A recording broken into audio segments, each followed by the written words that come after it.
I lived close to my husband, who I loved very much, but my mother-in-law, Kim, wasn't kind to me. She was really mean. My husband, Rhett, and his family didn't like her either. When Rhett and I first started dating, I was too scared to ask him why he didn't like his mom. He didn't want to talk about it at first, but when he did, he told me, "My mom isn't a good person. I know you see good in everyone, but my mom is mostly bad." Why do you think that, Rhett? Did something bad happen? Yeah, a lot of things happened. She's greedy and only thinks about herself. Her spending caused my parents to get divorced. And she even got credit cards in mine and my sister's names when we were kids. My dad had to pay off all those debts to fix our credit. Oh my goodness, Kim never paid them back, but she lives in such a fancy house and spends a lot of money. That house was supposed to be my dad's. Mom threatened to stop us from seeing Dad if he didn't give her the house. The money she has actually comes from child support payments from Dad. She hardly used them for us. The way Kim treated Rhett and his sister Rosie was really awful. It's hard for me to even think about without getting upset. It completely changed how I saw Kim. After meeting George, Rhett's dad, it was clear that Kim was the real problem. She took advantage of George and his money. It was really sad. I didn't see or deal with Kim much before Rhett, and I got married because they didn't have a close relationship. But after we got married, I saw firsthand what she was like. Kim was always asking Rhett for money. She'd manipulate and guilt-trip him into giving her money. Because of this, Rhett could hardly save any money for himself. Things got even worse when we decided to buy a house. None of us could afford to buy it outright, but we saved up enough money for the down payment. It was our dream home, and we loved it, but Kim just got greedier. She even came to our house and said, "Wow, nice house you have here. Did you manage to get my son to pay for it? This house is huge. We're both contributing to paying for this house, Kim, and really it's none of your concern who owns it." Well, it's my concern if my son is involved. What's his mine too? And speaking of him, I need him to send me some money. We're struggling at home. What? Are you serious? We sent you $2,000 this month. What happened to that money? What I do with the money isn't your concern. Just tell him to send it through Venmo, and make sure he's more generous this time. That was her attitude every time I dealt with her. She acted like she deserved everything and didn't care about anyone else. She even took money from Rosie and George every month, despite having a part-time job. I doubt it even covered her expensive Starbucks habit. Her lavish lifestyle was funded by others, but I didn't feel the impact because Rhett took care of everything. Little did I know, things would soon take a turn for the worse. You see, about 2 years after we got married, Rhett passed away unexpectedly from a rare illness. It was a shock, and we didn't have time to prepare. I was devastated and felt like giving up. Rhett was my soulmate, and I couldn't imagine life without him. Rosie and George were there for me during this difficult time. They helped me cope while they mourned Rhett too. It brought us closer together, but Kim didn't seem affected at all. She barely shed a tear at the funeral and never reached out to me or helped with the arrangements. Kim seemed more focused on her own agenda. Right after the funeral, she said, "Now that the funeral's done, let's discuss Rhett's will." What do you mean? Have some decency, Kim. You just lost your son and all you care about is his will. Don't lecture me. I need to know what I'm getting from his belongings. You're not getting anything. How could you expect to when you've been nothing but a terrible mother to him? That can't be true. I'll sue you if you don't give me my share. Most of his money went towards his medical bills. Plus, he gave you a lot of money every month, leaving him with hardly any savings. You've got some nerve to ask for more after everything. He's the one who paid for the house you live in. I know that. I want my share of it. It can't all be yours. The house belongs to me, and there's nothing you can do to change that. You'd better keep your distance. Rhett put up with you, but I won't. I'll make sure I get what's fair. You'll hear from me. With that, Kim stormed off. I couldn't believe what had just happened. It only made me sadder to see how little Rhett's mother cared about his passing. I broke down again, knowing there was more bad news to come. When I got home after the funeral, I noticed that someone had been in the house. I panicked and checked all my belongings. It turned out that most of Rhett's things were missing. I couldn't even find his wedding ring, the one he gave back to me so I could keep it as a memory of him. Now it was gone from the house. Even our wedding album was missing. I was on the brink of another breakdown, and I had no idea who could have done this. It had to be someone close to us. A thief would have taken much more. In my mind, There was only one person who could have done this. At that moment, I received a call from Kim. She said, "Now that you've had some time to think, I'll give you a chance. Sign over your share of the house." "How can you still be doing this, Kim? That's never going to happen." "You're still being stubborn, I see. Here's the deal, Naomi. I have Brett's wedding ring with me, and I've also gathered all his childhood belongings along with your wedding album from the house." "What? How is that even possible?" "It was simple to make a spare key from Rhett's house keys. I slipped in while you were occupied with a casket. It's quite a pity, isn't it? You'll hand those items back over, Kim.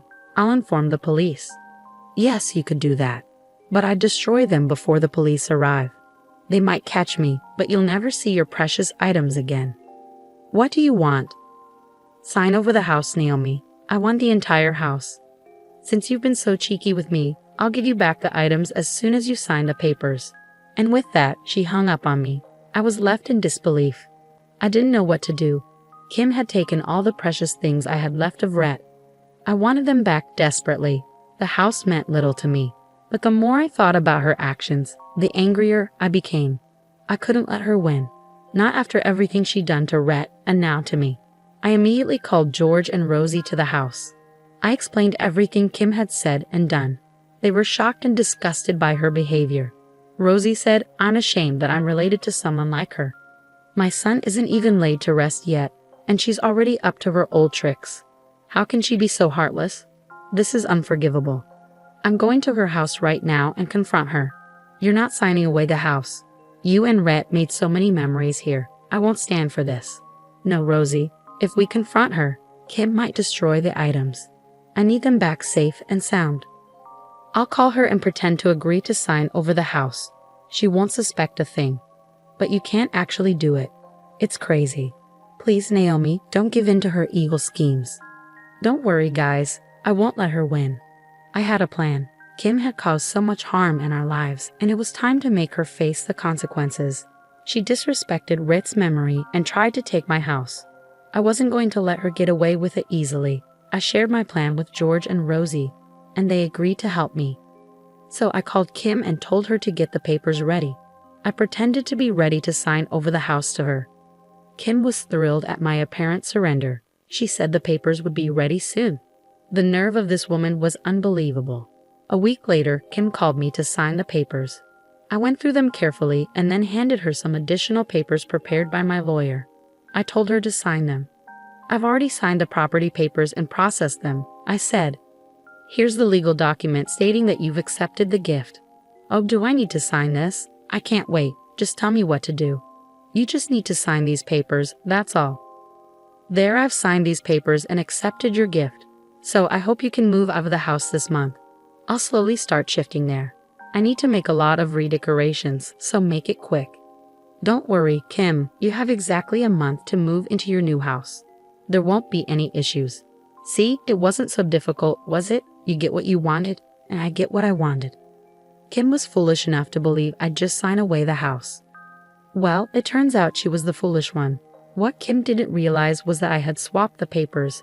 I put my signature on a fake document filled with nonsense. She never bothered to read the papers she signed. Kim thought she was signing to accept the house as a gift. She's going to be in for a surprise when she finds out how wrong she was. Kim was in for a huge shock. Being her foolish and overly confident self, she decided to throw a lavish party. Apparently, she spent most of her savings on it. I suppose she assumed everyone would keep funding her extravagant lifestyle. She even called me and said, "Hey, Naomi, I'm hosting a big party this weekend. You know, your little gift has made my life. So I'm going to invite everyone to share the good news. I want you there when I announce my new house. I'm genuinely happy for you, Kim. I must express my gratitude for returning the items unharmed. You know how much they meant to me. I'll be there to show my appreciation." "That's fantastic. I can't wait to brag about the house to everyone. They'll be green with envy. I'm sure they'll be incredibly envious." In my mind, I was laughing uncontrollably. I was getting closer to getting my revenge. Kim used my late husband's memory as leverage to try to take my house. I'll never forgive her for that. I silently prayed to my husband's soul for strength and support in seeking justice. I knew he would be on my side, relishing the idea of setting things right. On the day of the party, I felt a bit nervous, but Rosie reassured me, saying, "Don't worry, Naomi. We're here for you. It's time Mom faces the consequences of her actions." I can't wait to see the look on her face.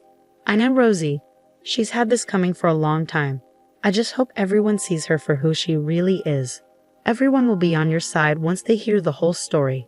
You're incredibly brave, Naomi. My brother would be so proud of you.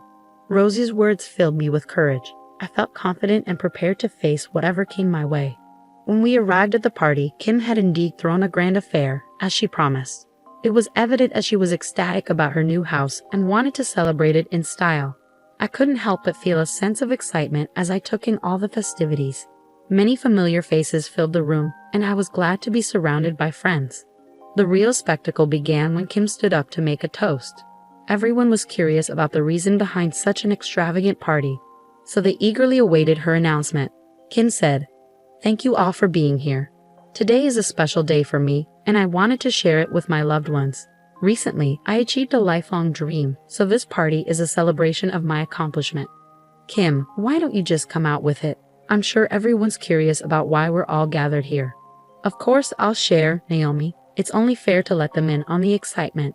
Everyone, I've been given my dream home by Naomi. She generously gifted me her old house. I'm absolutely thrilled.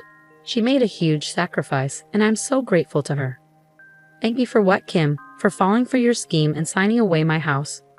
Well, you're in for a surprise. Let me tell you. What do you mean? I tricked you all.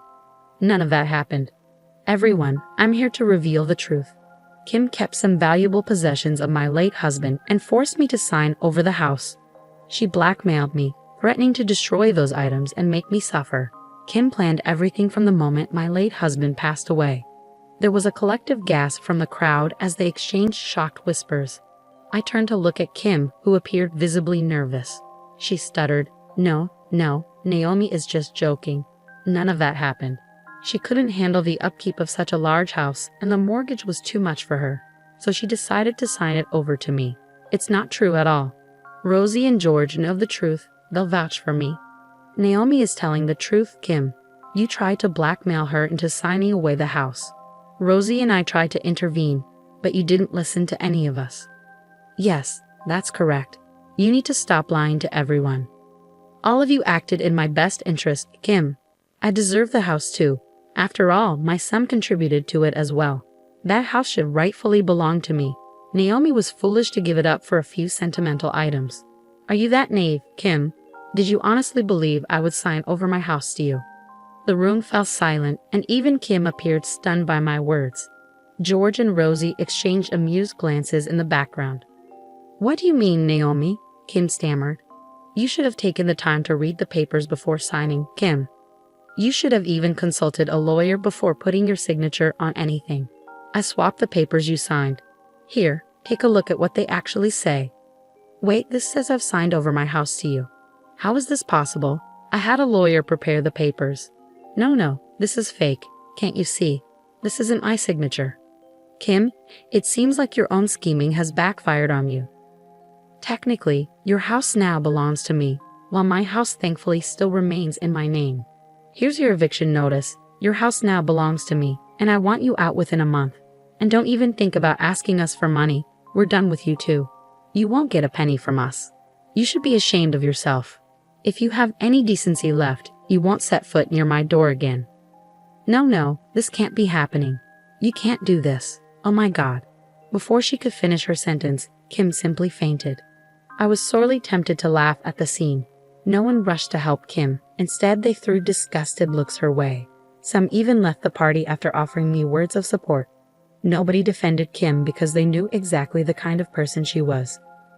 It was George who called 911 and requested an ambulance. Kim was taken to the hospital for evaluation.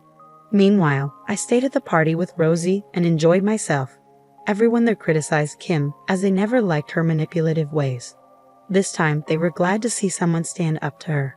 The next day, I received numerous calls from Kim. She begged me to cancel the agreement and give her the house back. She even threatened legal action. I simply reminded her that she had signed the papers willingly and there was nothing she could do. I also warned her that I could legally evict her from the house after a month. Despite her pleas, I stood firm. Before the month was up, I found a perfect buyer for Kim's home. They were a young couple who reminded me a lot of myself and my late husband, so I accepted their offer and sold the house for a good price. Kim lashed out at me when she found out, but quickly backed off when I threatened to involve the police for harassment. Without the financial means to handle legal troubles, she fell silent. Later, Jordan Rosie told me that Kim had been begging them to take her in. She was on the brink of homelessness and had no money. However, they were fed up with her toxic behavior and refused to support her again. Meanwhile, I've been gradually rebuilding my life. With the proceeds from selling Kim's house, I was able to fully pay off my own home. I even had enough left over to treat George and Rosie to a vacation. While I may not be interested in dating again, it brings me comfort to know that I can continue living in the house I shared with my late husband.